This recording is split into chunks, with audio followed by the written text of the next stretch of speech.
ধরুন আপনি রাস্তা পার হচ্ছেন, এমন সময় হঠাৎ খেয়াল করলেন একটা দ্রুত গতির গাড়ি আপনার দিকে আসছে। ঠিক তখনই আপনি ভয় পেয়ে লাফ দিয়ে রাস্তা থেকে সরে গেলেন। এই মুহূর্তে আপনি ভেবেছেন কি যে আপনি ভয় পাবেন কিনা? আপনার শরীর কিন্তু নিজে থেকেই কাজ করেছে। এই অটোমেটিক রিয়াকশনটাই হলো ভয়। কিন্তু এখন প্রশ্ন হলো, আপনি কেন ভয় পেলেন? এই ভয় কোথা থেকে আসলো? এর উত্তর আছে আমাদের ব্রেনের মধ্যে। আমাদের ব্রেনের ছোট্ট একটি অংশ অ্যামিগডালা দ্বারা ভয় পাওয়া নিয়ন্ত্রিত হয়। এটা মূলত আমাদের অ্যালার্ম সিস্টেম। কোনো সম্ভাব্য বিপদ দেখলে এই অ্যামিগডালা খুব দ্রুত সতর্ক হবার সংকেত দেয়, যার কারণে আমরা সচেতন চিন্তার আগেই সিদ্ধান্ত নিয়ে ফেলি। এখন প্রশ্ন হলো, ব্রেন কিভাবে এত দ্রুত সিদ্ধান্ত নেয়? এর কারণ হলো আমাদের ব্রেন সবসময় শর্টকাট ব্যবহার করে, যাকে বলে সার্ভাইভাল শর্টকাট। যদি ব্রেন প্রতিটি জিনিস বিশ্লেষণ করতে বসতো, তবে আমরা বিপদে পড়ে যেতাম। তাই অ্যামিগডালা খুব কম তথ্য দিয়ে দ্রুত রিয়্যাক্ট করে।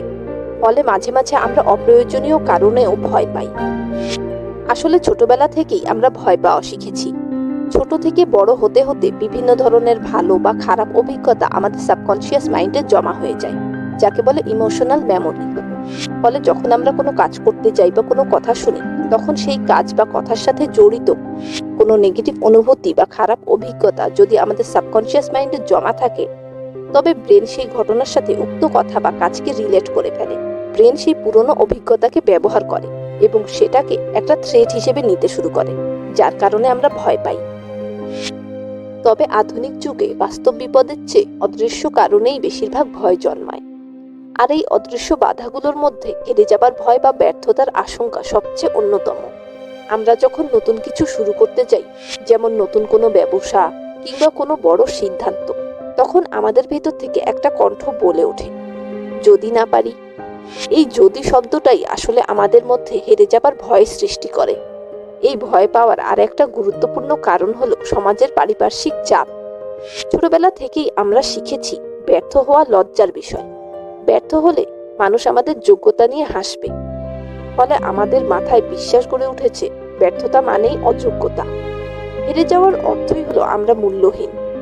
আর এই চিন্তাটাই সবচেয়ে বিপজ্জনক, কেননা এটা আমাদেরকে চেষ্টা করা থেকেও বিরত করে। আমাদের নিজের সম্ভাবনাকে যাচাই করবার সুযোগ নষ্ট করে ফেলে।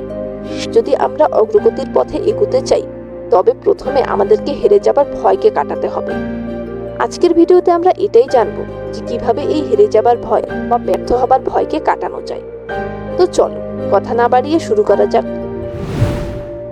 আমরা সকলেই ব্যর্থতাকে একটা চূড়ান্ত পরিণতি হিসেবে মনে করি, যেখানে গিয়ে সবকিছুই শেষ হয়ে যায়। আর আমাদের এই মাইন্ডসেটটাই আমাদের চেষ্টা করার পথকে সংকীর্ণ করে দেয়। বাস্তবে ব্যর্থতা বা হেরে যাওয়া মানে শেষ হয়ে যাওয়া নয়, বরং এটা নতুন কিছু শেখার একটা সুযোগ। ইতিহাসে যত সফল মানুষ আছে, তারা কেউই একবারই সফল হননি। তারা সবাই প্রথমে ব্যর্থ হয়েছে, কিন্তু তারা ব্যর্থতাকে শেষ হিসেবে দেখেননি, বরং ব্যর্থতা থেকে শিক্ষা নিয়েছেন, চেষ্টা করে গেছেন। তাদের থেমে না যাওয়ার মানসিকতাই অবশেষে তাদেরকে সফল করেছে। তাই নিজের মানসিকতায় পরিবর্তন আনো।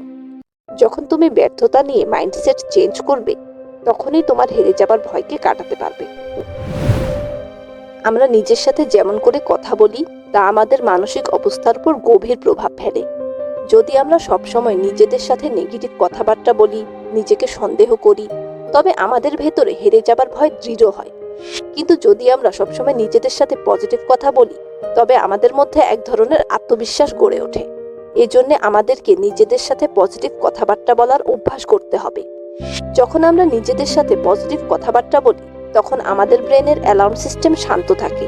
ফলে আমাদের ব্রেন হেরে যাওয়া বা ব্যর্থতাকে তখন আর থ্রেট হিসেবে নেয় না, একটা স্বাভাবিক বিষয় হিসেবেই ধরতে শুরু করে। যার ফলে আমাদের মন থেকে হেরে যাবার ভয় ধীরে ধীরে কেটে যায়। অনেক সময় আমরা কাজের ফলাফল নিয়ে এত বেশি চিন্তা করি যে কাজটাই ঠিক মতো করতে পারি না। কাজ শেষ করার আগেই আমরা ফলাফল নিয়ে চিন্তা করতে শুরু করি।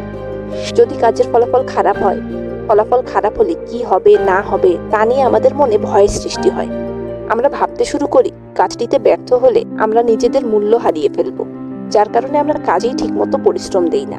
কিন্তু একবার ভাবো তো, যদি আমরা ফলাফলের চিন্তা না করে কাজের প্রক্রিয়াতে পুরো মনোযোগ দিতাম, তাহলে তো ফলাফল স্বাভাবিকভাবেই ভালো হতো। এই জন্যে আগেই ফলাফলের চিন্তা করবে না, কাজে মনোযোগ দাও। যখন তুমি কাজে তোমার 100% প্রচেষ্টা দেবে, তখন তোমার মন থেকে ব্যর্থ হবার ভয় এমনিতেই কেটে যাবে। সব মিলে বলা যায় যে ভয় ব্রেনের একটা জটিল প্রতিক্রিয়া, যা আমাদের অতীত অভিজ্ঞতা এবং আমাদের চিন্তার ধরন থেকে তৈরি হয়।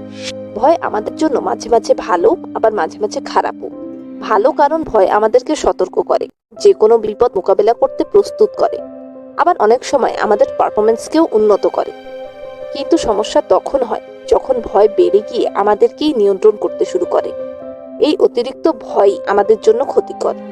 তাই তুমি যদি তোমার অতিরিক্ত ভয়কে কাটাতে চাও, তবে ভিডিওতে বলা টেকনিকগুলো ফলো করতে পারো। ভিডিওটি ভালো লেগে থাকলে লাইক দিতে ভুলবে না, আর চ্যানেলকে সাবস্ক্রাইব করে পাশেই থাকো। আর কোনো পার্টিকুলার বিষয়ে ভিডিও দেখতে চাইলে কমেন্টে জানাও। Thanks for watching, see you in the next video.